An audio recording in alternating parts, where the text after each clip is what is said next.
NH media news కి స్వాగతం. ముందుగా ముఖ్యాంశాలు.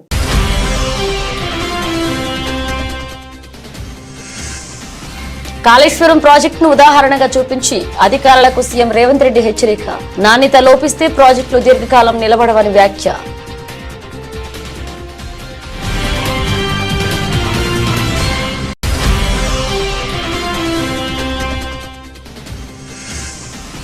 తెలంగాణ మంత్రి పొంగులేటి ఇంట్లో ఈడీ సోదాలు.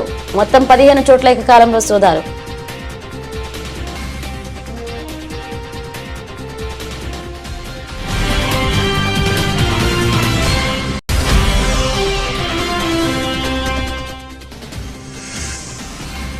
రుణమాఫీపై ప్రభుత్వానికి మాజీ మంత్రి Harish Rao dead line.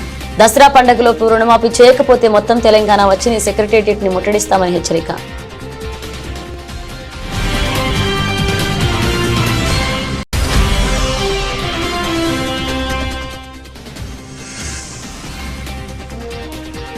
Langar house లో మూసి నిర్వాసితుల ఆందోళన. భారీగా ట్రాఫిక్ జామ్.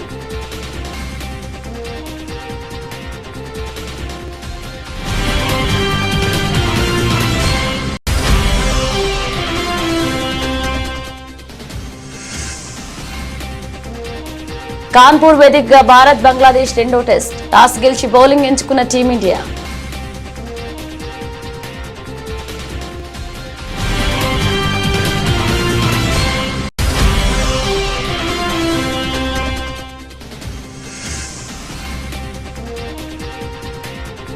పరుగులు పెడుతున్న పసిడి ధర 78,000 దాటేసి సరికొత్త రికార్డ్.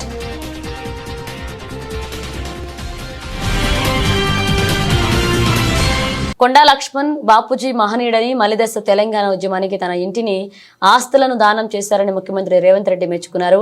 ప్రత్యేక తెలంగాణ రాష్ట్ర ఏర్పాటు కోసం 5 దశాబ్దాలుగా అలుపెరగని కృషి చేశారని కొనియాడారు.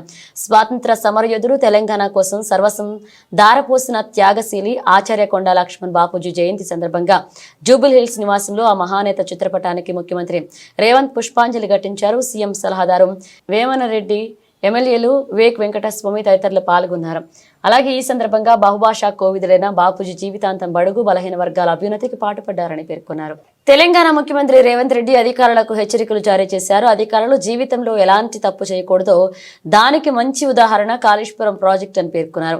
తెలంగాణ నీటిపారుదల శాఖలో కొత్తగా ఎంపికైన 700 మంది అసిస్టెంట్ ఎగ్జిక్యూటివ్ ఇంజనీర్లకు సీఎం చేతుల మీదుగా నియామక పత్రాలను అందించారు. ఈ సందర్భంగా ఎర్రమంజిల్లోని జలసౌదాలో ఏర్పాటు చేసిన కార్యక్రమంలో ఆయన మాట్లాడారు. నాణ్యత లోపిస్తే ప్రాజెక్టుల దీర్ఘకాలం నిలబడవన్నారు. నాణ్యత లేకుంటే నాగార్జున సాగర్, శ్రీశైలం వంటి ప్రాజెక్టులు ఇన్నేళ్లు నిలబడేవి కావన్నారు. పై అధికారులు చెప్పారని నాణ్యత నిబద్ధత విషయంలో రాజీ పడవద్దన్నారు. దశాబ్దాల క్రితం నిర్మించిన నాగార్జున సాగర్, శ్రీశైలం ప్రాజెక్టు లక్షల ఎకరాలకు నీళ్లు అందిస్తున్నాయన్నారు. కానీ 5 ఏళ్ల క్రితం నిర్మించిన కాళేశ్వరం ప్రాజెక్టు అప్పుడు కూలిపోయిందన్నారు. ఇక నిర్మాణం పూర్తి కాకముందే కూలిపోయిన కాళేశ్వరం ప్రాజెక్టును ప్రపంచ అద్భుతంగా గత పాలకులు అభివర్ణించారని మండిపడ్డారు. కాళేశ్వరం విషయంలో ఎవరిని బాధ్యులను చేయాలి, క్షేత్రస్థాయిలో ఇంజనీర్లు సమర్థవంతంగా పనిచేసి ఉంటే ఈ పరిస్థితి ఉండేది కాదన్నారు. నిర్మాణ సామాగ్రి నాణ్యత కూడినది కాదని, ఇంజనీర్లు వెనక్కి పంపిస్తే కూలిపోయే పరిస్థితి వచ్చేది కాదన్నారు. ఈ రోజు హైదరాబాద్ నగరానికి తాగడానికి నీళ్లు అందిస్తుందంటే మోక్షగుండం విశ్వేశ్వరయ్య మీకు ఆదర్శం కావాలన్నా, 1,00,000 కోట్ల రూపాయల ఖర్చు పెట్టి కట్టడం కూలడం జరిగిన కాళేశ్వరం ఇంజనీర్లు మీకు ఆదర్శంగా ఉండాలన్నా, యాజ్ ఏ ఇంజనీర్స్గా ఈరోజు మొదటి రోజు ప్రభుత్వ ఉద్యోగంలో చేరుతున్న మీరు ఆలోచన చేయండి. ఇది నిజంగా అంటే ఎవరిని ఏమనాలో తెలియని పరిస్థితి. ఏమని అనాలన్నా more than 50% department they worked in Kaleshwaram. వాళ్ళందరి మీద చర్యలు తీసుకుంటే అసలు డిపార్ట్మెంటే ఉండదు, రద్దు చేయాల్సిన పరిస్థితి ఉంది. చర్యలు తీసుకోకపోతే అందులో ఉన్న వాళ్ళనే మీరు కొనసాగిస్తున్నారని మేము ఆరోపణలు ఎదుర్కోవాల్సిన పరిస్థితి. దీన్ని ఏ రకంగా విశ్లేషించాలనో ఎవ్రీడే కమిషన్ ముందుకెళ్ళి సేమ్ గతంలో పనిచేసే ఇంజనీర్లే కమిషన్ చైర్మన్ ముందుకు వెళ్తున్నారు. అద్భుతమని ఆయనకు చెప్పడానికి ప్రయత్నం చేస్తున్నారు. ఆయన అడిగేదానికి వీళ్ళ దగ్గర సమాధానం లేదు. ఎవరిని ఎవరు ప్రొటెక్ట్ చేయాలనో ఎవరికి తెలియకుండా పోయింది. అంటే ఈ కారణాలు క్షేత్రస్థాయిలో పనిచేసిన ఇంజనీర్లు గతంలో ఏదైనా ఇంజనీరింగ్ మిస్టేక్ లేకపోతే సిడిఓలో అప్రూవల్ లేకపోతే క్షేత్రస్థాయిలో ఉన్న ఇంజనీర్లు రెఫ్యూజ్ చేసేటోళ్ళు, రిమార్క్స్ రాసేటోళ్ళు, తిరిగి మళ్ళీ మాకు ప్రాపర్ డైరెక్షన్ కావాలి అని అడిగేటోళ్ళు. డి చెప్పినాను ఏఈ, ఈ చెప్పినాను డి, ఎస్ఈ చెప్పినాను ఈ, సిఈ చెప్పినాని ఎస్సీ, ఈఎన్సీ చెప్పినాని సి, ఇరిగేషన్ సెక్రటరీ చెప్పినాని ఈఎన్సీ, సంబంధిత శాఖ మంత్రి చెప్పినాని సెక్రటరీ, ముఖ్యమంత్రి చెప్పినాని సంబంధిత శాఖ మంత్రి.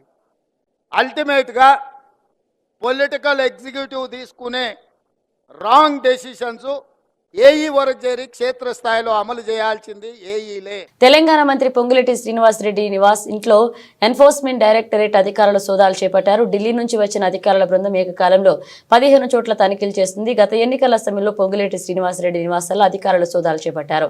జూబ్లీ హిల్స్ లోని మంత్రి పొంగులేటి శ్రీనివాసరెడ్డి ఇంట్లో ఈడీ అధికారులు తనిఖీలు చేపట్టారు. హిమాయత్ సాగర్ లో గల ఫామ్ హౌస్, పొంగులేటి శ్రీనివాసరెడ్డి కూతురు బంధువుల ఇళ్లలో రైడ్స్ కొనసాగుతున్నాయి. పొంగులేటి శ్రీనివాసరెడ్డికి చెందిన రాఘవ కన్స్ట్రక్షన్స్ ఇన్ఫ్రా కార్యాలయాల్లో ఈడీ అధికారులు సోదాలు చెప్పారు. కంపెనీ ఎండీ అలాగే డైరెక్టర్ నివాసాలు, కార్యాలయాల్లో 15 బృందాలు తనిఖీలు చేపట్టింది. పొంగులేటి శ్రీనివాసరెడ్డి కుమారుడు హర్షారెడ్డి చిన్న వయసులోనే బిలియనియర్గా మారారు. రాఘవ కన్స్ట్రక్షన్స్ వ్యవహారాలను ఆయనే పర్యవేక్షిస్తున్నారు. హర్షారెడ్డి పేరుతో 1300 కోట్ల ఆస్తులు ఉన్నాయి. ఇది చర్చనీయాంశమవుతుంది. ఈ క్రమంలో వరుసగా ఈడీ రైడ్స్ జరగడం చర్చకు దారి తీస్తోంది. నంగనూరు మండల కేంద్రంలో బీఆర్ఎస్ నేతలు ధర్నా చేపట్టారు. 2 లక్షల రుణమాఫీతో పాటు రైతులకు తెలంగాణ కాంగ్రెస్ ప్రభుత్వం ఇచ్చిన హామీలు వెంటనే అమలు చేయాలని డిమాండ్ చేస్తూ నిరసన కార్యక్రమాన్ని చేపట్టారు. ఈ ధర్నాలో మాజీ మంత్రి హరీష్ రావు పాల్గొన్నారు. ఈ సందర్భంగా ఆయన మాట్లాడుతూ రుణమాఫీపై ప్రభుత్వానికి మాజీ మంత్రి హరీష్ రావు డెడ్ లైన్ విధించారు. దసరా పండగలోపు రుణమాఫీ చేయకపోతే మొత్తం తెలంగాణ వచ్చి నీ సెక్రటేరియట్ ని ముట్టడిస్తామని హెచ్చరించారు. సంబంధం లేదన్నావు, రేషన్ కార్డుతో సంబంధం లేకుండా రుణమాఫీ చేస్తా అన్నావు. మరి ఎందుకు ఇంతమంది ఆగబట్టినవి? ఒక మల్యాల ఊర్లో ఇంతమంది కాగినాయి. ఒక రేషన్ కార్డు పేరు మీద ఇంతమంది ఆగబట్టినావు. బ్యాంకులు అప్పించేటప్పుడు రేషన్ కార్డు అడిగినరా? పాస్బుక్ అడిగిండ్రు గంతే. పాస్బుక్ చూసి అప్పించినప్పుడు మాఫీ చేసేటప్పుడు కూడా పాస్బుక్ చూసే మాఫీ చేయాలి. ఎందుకు రేషన్ కార్డుతో ముడిపెడుతున్నావు? ఇది మోకాలకు బోడగుండుకు ముడిపెట్టినట్టు రేషన్ కార్డుతో ముడిపెట్టి రైతుల ఉసురు పోసుకుంటున్నాడు ఇవాళ రేవంత్ రెడ్డి గారు. దయచేసి ఆలోచన చేయండి. ఇప్పటికైనా రైతుల ఆవేశాలు రాకముందు ఈ పండుగలోపు, వచ్చే బతుకమ్మ దసరా పండుగలోపు రైతులందరికీ రుణమాఫీ చేయాలని ఈ ప్రభుత్వాన్ని హెచ్చరిస్తా ఉన్నాం. మా మల్లారెడ్డి అన్న చెప్పినట్టు ఒకవేళ పండుగలోపు చేయకపోతే మొత్తం తెలంగాణ హైదరాబాద్కు వచ్చి నీ సెక్రటరీని ముట్టడించడానికి కూడా తయారున్నాం, జాగ్రత్త అని చెప్పి హెచ్చరిస్తూ జై తెలంగాణ.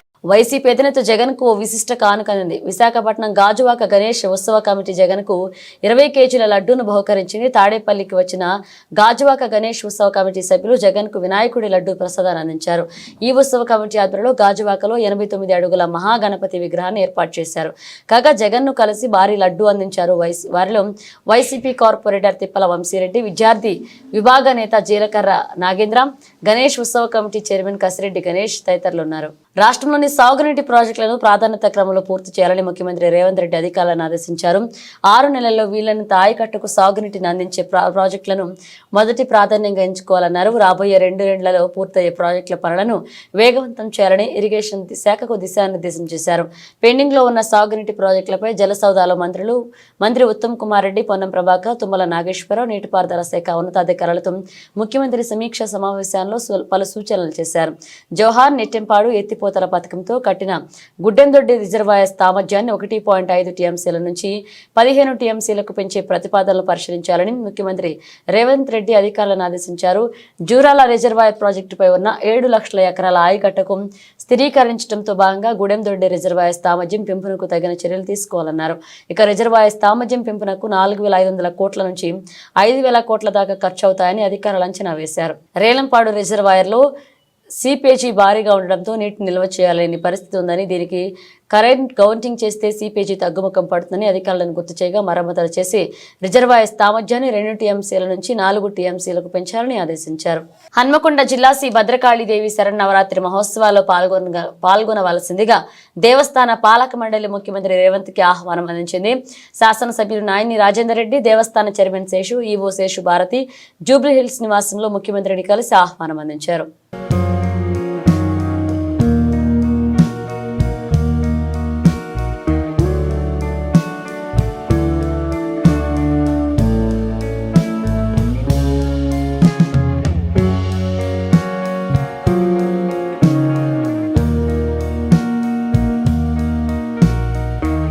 తెలంగాణలో ఇటీవలే భారీ వర్షాలు వరదలకు నిరాశ్రయులుగా మారిన ప్రజలకు ఆదుకోవడానికి రిలయన్స్ కంపెనీ ముందుకొచ్చింది. కంపెనీ తరపున 20 కోట్ల విరాళం ప్రకటించింది. ఈ మేరకు శుక్రవారం రిలయన్స్ కంపెనీ యాజమాని ముఖేష్ అంబానీ, ఆయన భార్య నీతా అంబానీ తరపున వచ్చిన ప్రతినిధులు ముఖ్యమంత్రి రేవంత్ రెడ్డిని కలుసుకున్నారు. కంపెనీ తరపున 20 కోట్ల విరాళానికి సంబంధించిన చెక్కును అందజేశారు. రిలయన్స్ కంపెనీ ప్రతినిధులతో పాటు ఈ కార్యక్రమంలో మంత్రి తుమ్మల నాగేశ్వరరావు కూడా ముఖ్యమంత్రి రేవంత్ రెడ్డిని కలుసుకున్నారు. కాగా వరద బాధితులకు సాయం చేయడానికి ముఖ్యమంత్రి రిలీఫ్ ఫండ్ కు విరాళాలు వెల్లువెత్తుతున్నాయి. పలువురు సినీ రాజకీయ ప్రముఖులతో పాటు సామాన్యులు కూడా తోచిన విరాళం పంపిస్తున్నారు. తెలంగాణ కోసం ఏ స్వార్థం లేకుండా విద్యార్థుల పోరాటం చేశారని, నిస్వార్థంగా సిద్దిపేటలో కూడా 1500 రోజులు సిద్దిపేట ప్రజలు పోరాటం చేశారని ఎమ్మెల్సీ ప్రొఫెసర్ కోదండరాం అన్నారు. తెలంగాణలో ఆకలి చావులు ఉండకూడదని, ప్రతి ఒక్కరికి ఉద్యోగం రావాలని, రాష్ట్ర అభివృద్ధి కోసం పోరాటం చేద్దామని ఎమ్మెల్సీ ప్రొఫెసర్ కోదండరాం పిలుపునిచ్చారు. సిద్దిపేట జిల్లా కేంద్రంలోని ఎన్జీఓ భవన్లో తెలంగాణ ఉద్యమకారుల వేదిక ఆధ్వర్యంలో ఏర్పాటు చేసిన ఆత్మీయ సభలో ఎమ్మెల్సీ ప్రొఫెసర్ కోదండరాం పాల్గొన్నారు. ఈ సందర్భంగా వారికి ఘనంగా సన్మానించారు. అందరూ సంఘటితంగా పోరాడితే తెలంగాణ వచ్చిందన్నారు. ఒక్కడినే కోట్లాడిన నేనే ఎల్లుకుంటా, నా కుటుంబం కోసం ఏలుకుంటా అని పరోక్షంగా కేసీఆర్ ను విమర్శించారు. దీంతో ఇవాళ ఖజానా ఖాళీ అయిందన్నారు. ప్రభుత్వంతో కోట్లాడాలని, కానీ నాకు ఇప్పుడు ప్రభుత్వంతో కలిసి పనిచేయడానికి ఎమ్మెల్సీ వచ్చిందన్నారు. మనోడే ఎమ్మెల్సీ అయిండు కాబట్టి పోయి చెప్పవలసిందే. ఇంకొకరైతే చెప్పలేం కాబట్టి పోయి చెప్పుకుందాం అనేది ఒక ఆలోచన అందరిలో వచ్చింది. నాకు కూడా సంతోషమే అనిపిస్తున్నది. ఆడిదాకనైతే చేరుతాయనే నమ్మకం కూడా ఉన్నది అందరికీ. గవర్నమెంట్ దాకనైతే పోతుంది ముచ్చట, ఎవరో వచ్చి తీసుకుపోయి చెప్పైతే వస్తారు అనే ఒక విశ్వాసం కూడా అందరిలో ఉంది. ఇది నాకు సంతోషాన్నే కలిగిస్తున్నది. తప్పకుండా మనమందరము ఈ విషయాలపైన దృష్టి పెట్టవలసిన అవసరం ఉందని అంగీకరిస్తూ, కొట్లాడి తెలంగాణ తెచ్చుకున్నాక అందరం ఏమనుకున్నామంటే మనోడే గవర్నమెంట్లో ఉంటాడు, ఇట్లా పోయి చెప్తే పనులు అయిపోతాయి అని చెప్పి ఆ రోజు అందరం కూడా ఆశపడ్డాం. ఇక్కడ ఉన్నోళ్ళందరూ కొట్లాడిన వాళ్ళే. అనేక మంది యువకులు అమరులైపోయినరు. వాళ్ళైతే మళ్ళీ వెనక్కి వచ్చేటోళ్ళు కాదు. ఈ తెలంగాణలో ఏదో కుర్చేసుకొని కూర్చుందామనే ఆశ కూడా వాళ్ళకు లేదు. ఏం కోరుకున్నామంటే మన గవర్నమెంట్ ఉంటుంది, మన మాట వింటారు, మన సమస్యలు పరిష్కారం అవుతాయని అనుకున్నాం. కానీ మన రాష్ట్రంలోనే మనం పరాయోళ్ళమైనాం, కొట్లాడిన వాళ్ళమే పరాయోళ్ళం అయిపోయినాం. మనం ముచ్చటేవుడు వినకుండా అయిపోయింది, అరణ్య రోదన అయిపోయింది మనందరిది కూడా. ఏదైనా రోడ్ల మీద పడి కొట్లాడుతుంటే పత్రికలు వస్తే కొన్ని అయితే అయినట్టు లెక్క, లేకపోతే లేదు. అట్లా మనం ఒక ప్రయత్నం చేయవలసిన దుస్థితిలోకి నెట్టబడ్డం. అనేక సమస్యలు, గెస్ట్ లెక్చరర్లకు కాంట్రాక్ట్ లెక్చరర్లను రెగ్యులరైజ్ చేస్తామన్నారు. ఒక 500 మంది మిగిలిపోయింది, వాళ్ళకు కూడా చేస్తే అయిపోయాయి.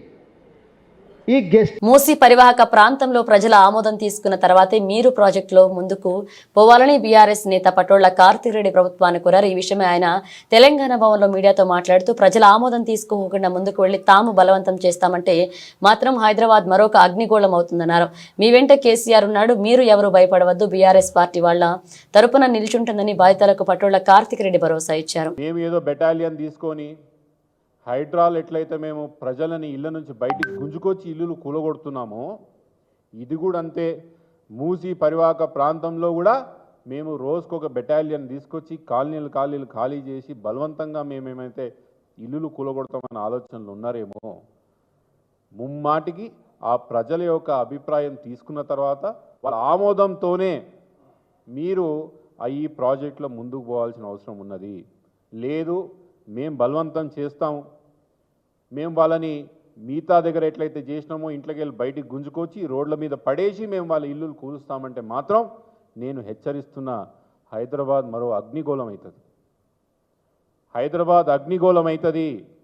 మీరు అనవసరంగా పేద మధ్యతరగతి ప్రజల జోలికొచ్చి ఎవరో జోబులు నింపాలనే ఒక ఆలోచనతో పేద మధ్యతరగతి ప్రజల యొక్క ఇంట్లని కష్టం రూపాయి కూడగట్టి చెమటలు కక్కి రక్తం దారబోసి వాళ్ళు ఇల్లు కట్టుకున్నారే, ఆ ఇంట్లో జోలికి వచ్చి మా ఇష్టారాజ్యంగా వాళ్ళని బయటపడేసి మేము రాజ్యం వెళ్తాం, మేము మా మూసీని కట్టుకుంటామని మీరు అనుకుంటే మాత్రం బీఆర్ఎస్ పార్టీ వాళ్ళ తరఫున నిల్చుంటుంది. హైదరాబాద్ మాత్రం మరో అగ్నిగోళం చేస్తామని చెప్తున్నా. This is a very serious warning. ఇంకో విషయం, ఎవరైతే మూసీ పరివాహక ప్రాంతంలో ప్రజలు ఎవరైతే భయభ్రాంతులకు గురవుతున్నారో మీకు అభయం ఇస్తున్నా, మీ ఎంట కేసీఆర్ ఉన్నాడు, మీ ఎంట కేసీఆర్ ఉన్నాడు, మీరు ఏం భయపడొద్దు. అన్యాయంగా అకారణంగా మిమ్మల్ని ఎవ్వరు ఇంట్లోకి వెళ్ళి వెళ్ళగొట్టినా కూడా ఒక్క ఫోన్ కాల్ చేయండి, పిట్టల్లాగా వాలిపోతాం మీ దగ్గర. మీకు ఎక్కడ కష్టం వచ్చినా, ప్రభుత్వ అధికారులు మిమ్మల్ని ఎప్పుడు భయపెట్టాలని ప్రయత్నం చేసినా మాకు ఒక ఫోన్ కాల్ చేయండి, మా పార్టీ మీ తరఫున వచ్చి కొట్లాడతాం.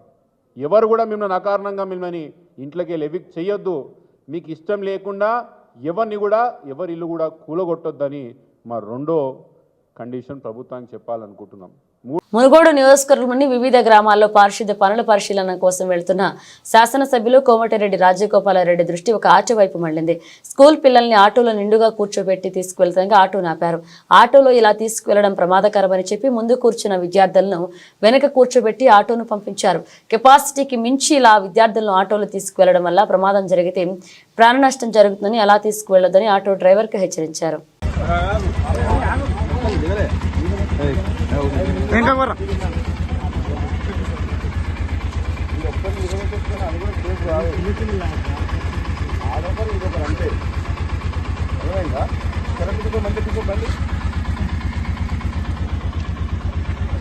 ఈడొకరు అంతే.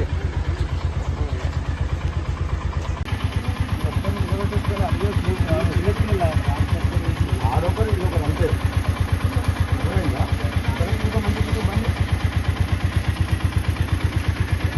ఈడొకరు ఈడొకరు అంతే.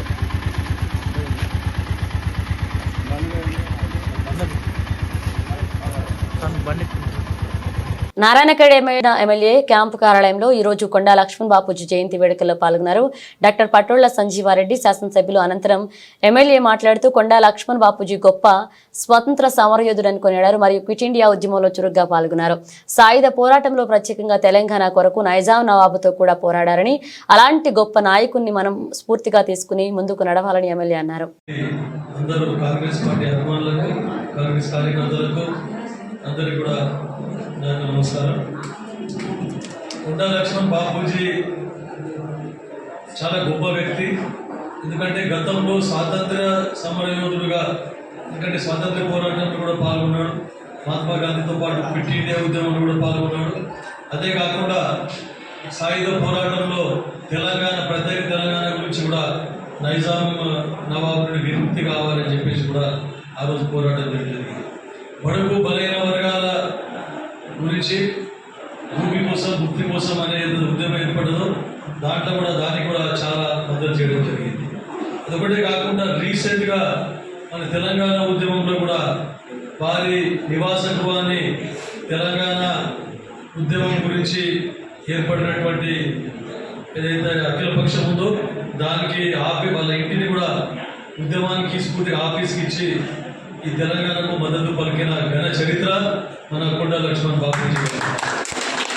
అలాంటి మహానుభావులు ఏదైతే తెలంగాణ గురించి స్వాతంత్ర పోరాటం చేసి తెలంగాణ విముక్తి కోసం కూడా పోరాటం చేసి సాధించుకున్నటువంటి ప్రత్యేక తెలంగాణ రాష్ట్రంలో మనకి ఏవైతే ఫలాలు అందాలో ఆ ఫలాలు అందలేదు గత 10 సంవత్సరాల నుండి. కాబట్టే మరొకసారి ప్రజలు మార్పు కోరుకొని గతంలో ఇందిరమ్మ రాజ్యం ఏదైతే ఉండనో ఇందిరమ్మ రాజ్యం గురించి మళ్ళీ పోరాటం చేసి ఇందిరమ్మ రాజ్యం తెచ్చుకోవడం జరిగింది. ఇప్పుడు బడుగు బలైన వర్గాలకు ఏదైతే కళలు ఉన్నారో కొండా లక్ష్మణ్ బాపూజీ గారు, అవన్నీ వారి అడుగుజాడల్లో మనం నడుస్తూ వారి ఆశయాలను నెరవేర్చాలి. ప్రతి ఒక్కరు కూడా మన కాంగ్రెస్ పార్టీ కానీ, కాంగ్రెస్ ప్రభుత్వం కానీ, కాంగ్రెస్ కార్యకర్తలు అందరం కలిసి కొండా లక్ష్మణ్ బాపూజీ ఆశయాలను ముందుకు తీసుకొని పోయి బడుగు బలైన వర్గాల అభివృద్ధికి అందరం పాటుపడాలని చెప్తూ ముగిస్తాం. యాదాద్రి భువనగిరి జిల్లా వలిగొండ మండల కేంద్రంలోని పద్మశాలి సంఘం కుల బాంధవుల ఆధ్వర్యంలో శ్రీ కొండా లక్ష్మణ్ బాపూజీ 110వ జయంతి వేడుకలు ఘనంగా నిర్వహించారు. శ్రీ కొండా లక్ష్మణ్ బాపూజీ చిత్రపటానికి పూలమాలలు వేసి కొబ్బరికాయ కొట్టి జయంతి వేడుకలు నిర్వహించారు. పద్మశాలి సంఘ సభ్యులు మాట్లాడుతూ శ్రీ కొండా లక్ష్మణ్ బాపూజీ స్వాతంత్ర ఉద్యమంలో క్విట్ ఇండియా ఉద్యమంలో పోరాటం చేసిన వ్యక్తి అని, ఆయన ఆసియా సాధనల కోసం కృషి చేయాలన్నారు. ఈ కార్యక్రమం బీసీ సంఘ అధ్యక్షులు సాయని యాదగిరి, తొప్పటం నరహరి, బడుగు సత్యనారాయణ, గంజి నారాయణ, దొంత శంకరయ్య తదితరులు పాల్గొన్నారు. అలాగే నామల జంగయ్య, శ్యామ్ సుందర్, పెండెం విఘ్నేష్, మిర్యాల భాస్కర్ తదితరులు పాల్గొన్నారు. కొండా లక్ష్మణ్ బాబుజీ గారికి పద్మశాలికి అందరికీ సహకరించినారు.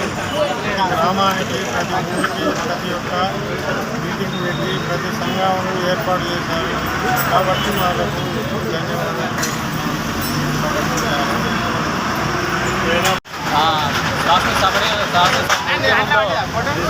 పాలు పంచుకోవడం కాకుండా తొలి దశలో అండ్ మలి దశ ఉద్యమాలలో పాలు పంచుకొని మనందరినీ జాగృతం చేసిన వాళ్ళల్లో మొదటి స్థానంలో ఆయన ఉంటారు. ఈరోజు తెలంగాణ ఉద్యమంలో ఉద్దండులుగా చెప్పుకునే పెద్ద పెద్ద వాళ్ళకు కూడా ఆయన గురువు, ఆది గురువు. ఆయన మంత్రిగా ఉన్నప్పుడే మన ఉమ్మడి రాష్ట్రం అంతా సంచరించి మొత్తము తెలంగాణ వ్యాప్తంగా వృత్తి పనుల వారుల సంఘాలలో ఉన్న అన్ని సమస్యలు తెలుసుకొని చర్చించి అందరికీ పెద్దలకు చెప్పి అంతా సంఘాలు ఏర్పాటు చేయడంలో ఆయన సఫలీకృతమయ్యాడు. ఆ ఉద్దేశంగానే ఈరోజు కుల వృత్తుల సంఘాలు ఏర్పడి మనము మంచి పొజిషన్లో ఉన్నాయి. ఈరోజు మత్స్య పారిశ్రామిక సంఘం అయితేనేమి అండ్ గౌడ పారిశ్రామిక సంఘం అయితేనేమి చాలా వృత్తులు ఉన్నాయి. అవన్నీ కూడా సంఘాలు ఏర్పాటు చేసుకోవడానికి ఆయనే మూల కారణం. ఈరోజు అవన్నీ ఫలాలన్నీ మనం అనుభవిస్తున్నాము. మన చేనేత గురించి కూడా చాలా శ్రమించేది ఆయన, ఎల్లప్పుడూ ఆయన ఎంతో కృషి చేసేది. ఈరోజు గత ప్రభుత్వం ఆయనకు తగిన గౌరవం ఇవ్వలేదు, కానీ కాంగ్రెస్ ప్రభుత్వం అయితే ఆయనని అధికారికంగా జయంతి వేడుకలు జరుపుకోవడము హర్షణీయము. ఇదే తొలి అడుగుగా భావించినాము. మేము ఆయనకు గర్వంగా మేము ఫీల్ అవుతున్నాము. ఈరోజు ఆయన తెలంగాణ బిడ్డ, ఆయన మన పద్మశాలి బిడ్డ అండ్ బడుగు బలహీన వర్గాలకు ఆయన ఆశాజ్యోతి. ఆయన ఎన్నో సేవా కార్యక్రమాలు చేసిండు. ఈరోజు ఆయనకు మన స్కూల్ పుస్తకాలలో పాఠ్యాంశంగా ఆయన జీవిత చరిత్రని బోధించాలి. కంపల్సరిగా ఆయనని ప్రభుత్వ కార్యాలయాల్లో ఆయన పేరు కూడా పెట్టాలి. అదేవిధంగా ప్రభుత్వ రంగాలలో ఆయన పేరు కూడా పెడితే చాలా బాగుంటుంది. ఈరోజు తెలంగాణ పద్మశాల అంతా కూడా బడుగు బలహీన వర్గాలు అందరూ కూడా ఆయనని ఎన్నో సేవలు చేసిండు. ఇప్పుడు ఆయన జీవితం మొత్తము తెలంగాణ కోసము, ఆయన జీవితం మొత్తం బడుగు బలహీన వర్గాల కోసమే కేటాయించిండు. ఆయన ఆస్తి మొత్తం కూడా వాళ్ళకే పద్మశాలి యువజన సంఘం, పద్మశాలి కుల బాంధవులందరూ చేసుకోవడం చాలా గర్వంగా ఉంది. కొండా లక్ష్మణ్ బాబుజీ గారు మామూలు మనిషి కాదు, ఉద్యమ నేత. తెలంగాణ గురించి తన సొంత ఇంటిని కూడా ఉద్యమానికి చేసుకొని తెలంగాణను తెచ్చుకుని చెప్పి ఉన్న ఇంటిని కూడా వదిలేసిన మహానుభావుడు. తన మంత్రి పదవికి, ఎమ్మెల్యే పదవికి రాజీనామా చేసిన ఏకైక వ్యక్తి, బహుజన నాయకుడు. తను కొండా లక్ష్మణ్ బాబూజీ అనంటేనే యావత్ ఆంధ్రప్రదేశ్లో భయపడే రోజులలోనే తన ఉన్న ఆస్తిని కూడా పూరా ప్రజల కోసం, ప్రత్యేక తెలంగాణ కోసం తన ఇల్లును కూడా దానం చేసిన బహుజన నాయకుడు. అలాంటి నాయకుడిని జయంతులు జరుపుకోవడం, వర్ధంతులు జరుపుకోవడం చాలా గర్వించదగ్గ విషయం. ఎందుకనగా సాయుధ పోరాటంలో ఎంతోమంది వీరోచితంగా పోరాడిన వ్యక్తులలో తను ఎంతో ముందంజలో ఉండి తను అన్ని విధాలా తన అనుకున్న పనులన్నీ సాధించాడు. ఈ పెద్దల కోరికలు తీరాలంటే మనకు తెలంగాణ వచ్చిందే తప్ప తెలంగాణలో ఉన్న ఆకలి కేకలు ఇంకా తీరలేదు. ప్రతిదీ కూడా తీరాలి అంటే ఇలాంటి పెద్దలు కోరుకున్న రాజ్యం రావాలని, మరియు ఈరోజు ఈ అవకాశం ఇచ్చి ఈ సందర్భంగా ఈ కార్యక్రమానికి వచ్చేసిన అందరికీ నమస్కారాలు తెలియజేస్తూ జై పద్మశాలి. మూసీ నది పరివాహక ప్రాంతాల్లో ఉద్రిక్తత కొనసాగుతుంది. ఆపరేషన్ మూసీ పేరుతో తమ ఇండ్లను మార్కింగ్ చేయడంపై నివాసితులు ఆగ్రహాన్ని వ్యక్తం చేస్తున్నారు. సర్వే చేయడానికి వస్తున్న అధికారులను అడ్డుకుంటున్నారు. మూసీ సుందరీకరణ కోసం తమ బతుకలను ఛిద్రం చేస్తున్నారంటూ మండిపడుతున్నారు. ప్రభుత్వానికి వ్యతిరేకంగా ఆందోళన బాట పట్టారు. ఇందులో భాగంగా లంగర్ హౌస్ పిఎస్ పరిధిలో మూసీ నిర్వాసితులు ధర్నాకు దిగారు. లంగర్ హౌస్ లోని డిఫెన్స్ కాలనీ వాసులు రింగ్ రోడ్డుపై ఆందోళన చేపట్టారు. ప్రభుత్వం తమకు అన్యాయం చేస్తుందని నిర్వాసితులు ఆరోపిస్తున్నారు. ముఖ్యమంత్రి రేవంత్ రెడ్డికి వ్యతిరేకంగా పెద్ద ఎత్తున నినాదాలు చేస్తున్నారు. దీంతో కిలోమీటర్ల మేర ట్రాఫిక్ జామ్ ఏర్పడింది. కాగా దిల్సుఖ్ నగర్, చైతన్యపురి, సత్యనగర్, మారుతినగర్ రెవెన్యూ అధికారులు సర్వే చేశారు. భారీ బందోబస్తు మధ్య ఇండ్లకు మార్కింగ్ చేస్తున్నారు. దీంతో స్థానికులు వారిని అడ్డుకుంటున్నారు. ఇక్కడి నుంచి ఎక్కడికి వెళ్లే తెలియదని డబుల్ బెడ్రూమ్ ఇండ్లు తమకు అవసరం లేదని స్పష్టం చేస్తున్నారు. సీఎం రేవంత్ రెడ్డిపై ఆగ్రహాన్ని వ్యక్తం చేశారు. ప్రజాపాలన, ఇందిరమ్మ పాలన అంటే ఇదేనా అని ప్రశ్నిస్తున్నారు. ప్రాణాలైనా ఇస్తాం కానీ అక్కడి నుంచి వెళ్లే ప్రసక్తి లేదని తేల్చి చెప్తున్నారు. అనవసరంగా రోడ్డు మీదకి వచ్చి వేరే పబ్లిక్ ఇబ్బంది పెట్టదు అనుకో మళ్ళీ ఓటర్ చేసేది నేను ఏమంటున్నా మీ తరఫుకి వెళ్ళి ఎవరైనా ఒకరు రండి ఇంతమంది వచ్చి మా సామాజిక అంతమంది ఇల్లు కదా ఒక్కడి ఇల్లు కాదు కదా అంతమంది ఇల్లు వాళ్ళకొట్టే ఒక్క మంది పోతారు ఐదుగురు వాళ్ళకొట్టే ఐదుగురు పోతారు ఇవి మొత్తం ఇల్లు ఉన్నాయి మొత్తం వాళ్ళు ఇల్లే పోతారు మనం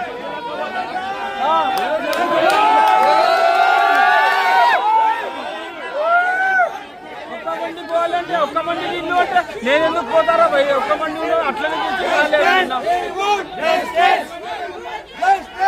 కాన్పూర్ వేదికగా భారత్ బంగ్లాదేశ్ మధ్య రెండో టెస్టు ప్రారంభమైంది. నిన్న రాత్రి వర్షం కారణంగా మ్యాచ్ కొంచెం ఆలస్యంగా ప్రారంభమైంది. ఇక మొదట టాస్ గెలిచిన భారత జట్టు బౌలింగ్ ఎంచుకుంది.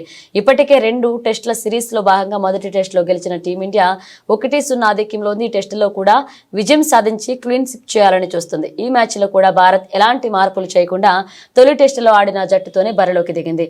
కాన్పూర్ పిచ్ స్పిన్ కు అనుకూలిస్తుందని, దీంతో ఈ మ్యాచ్ తుది జట్టులో మార్పులు ఉంటాయని వార్తలు వచ్చాయి. దీంతో మరొక అదనపు స్పిన్నర్ జట్టులోకి రావడం ఖాయమని అందరూ అనుకున్నారు. కానీ కెప్టెన్ రోహిత్ శర్మ చపాక్ టెస్టులో ఆడిన 3 పేసర్ల 2 స్పిన్నర్లతోనే కాన్పూర్ టెస్టుకు రెడీ అయ్యారు. అటు ప్రత్యర్థి బంగ్లా మాత్రం 2 మార్పులతో బరిలోకి దిగింది. పేసర్లు నహీద్ రాణా, తస్కిన్ అహ్మద్ స్థానంలో తైజుల్ ఖలీద్ ను తుది జట్టులోకి తీసుకుంది. తొలి టెస్టులోనూ స్టన్నింగ్ క్యాచ్ పట్టిన యశస్వి జైస్వాల్ రెండవ టెస్ట్ ఫస్ట్ ఇన్నింగ్స్ లోనూ అద్భుతమైన క్యాచ్ అందుకున్నాడు. ఆకాష్ దీప్ బౌలింగ్ లో జాకీర్ క్యాచ్ ఇచ్చాడు. స్లిప్స్ లో ఉన్న జైస్వాల్ అద్భుతంగా ఆ క్యాచ్ పట్టేశాడు. టీవీ రిపేర్లలోనూ కష్టంగానే ఆ నిర్ణయాన్ని వెల్లడించాల్సి వచ్చింది. ఓ కోణంలో మాత్రం ఆ బంతి నేరుగా జైస్వాల్ చేతుల్లో పడినట్లుగా తేలింది. దీంతో జాకీర్ ను అవుట్ ప్రకటించారు. 24 బంతులు ఆడిన అతను ఖాతా తెరవకుండానే పెవిలియన్ కు వెనుదిరిగాడు. 13 ఓవర్లలో బంగ్లా 2 వికెట్ల నష్టానికి 37 రన్స్ చేసింది.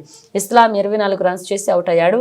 శాంతో మొమినుల్ క్రీజులో ఉన్నారు. తొలి 2 వికెట్లు ఆకాశ్ దీప్ తీసుకున్నాడు. పసిటి ధర అలుపెరగకుండా పరుగులు పెడుతుంది. గత కొన్ని రోజులుగా స్థిరంగా ఉంచి వచ్చిన బంగారం ధర ఇప్పుడు ఏకంగా 78,000 ఆల్ టైమ్ హై నమోదు చేసింది.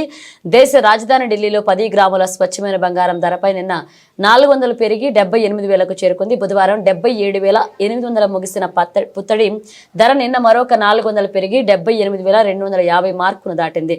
బంగారం ధరతో పాటు పెరిగే వెండిపైన కిలో 1000 పెరిగి 94,000 తాకింది.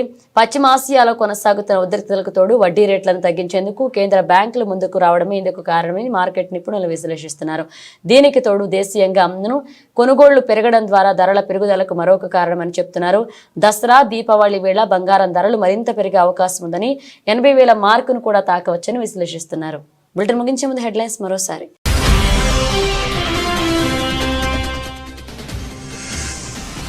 కాళేశ్వరం ప్రాజెక్టును ఉదాహరణగా చూపించి అధికారులకు సీఎం రేవంత్ రెడ్డి హెచ్చరిక. నాణ్యత లోపిస్తే ప్రాజెక్టులు దీర్ఘకాలం నిలబడవని వ్యాఖ్య.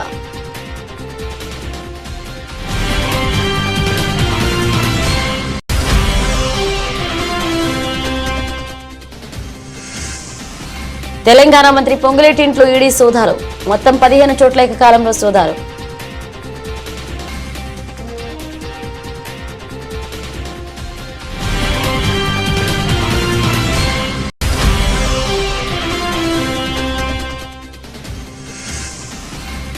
రుణమాఫీపై ప్రభుత్వానికి మాజీ మంత్రి హరీష్ రావు డెడ్ లైన్. దసరా పండుగలోపు రుణమాఫీ చేయకపోతే మొత్తం తెలంగాణ వచ్చి సెక్రటేరియట్ ని ముట్టడిస్తామని హెచ్చరిక.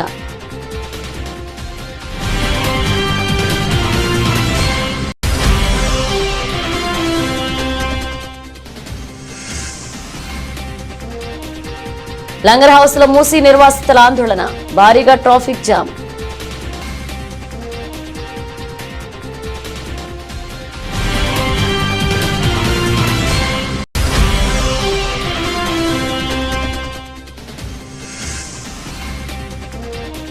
కాన్పూర్ వేదికగా భారత్ బంగ్లాదేశ్ రెండో టెస్ట్. టాస్ గెలిచి బౌలింగ్ ఎంచుకున్న టీమిండియా.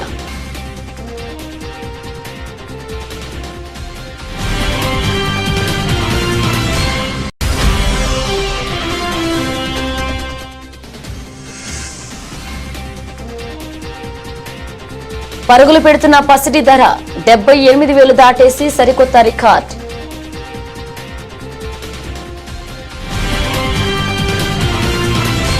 ఇవి బులెటిన్ అప్డేట్స్. మన అప్డేట్స్ మళ్ళీ కలుద్దాం.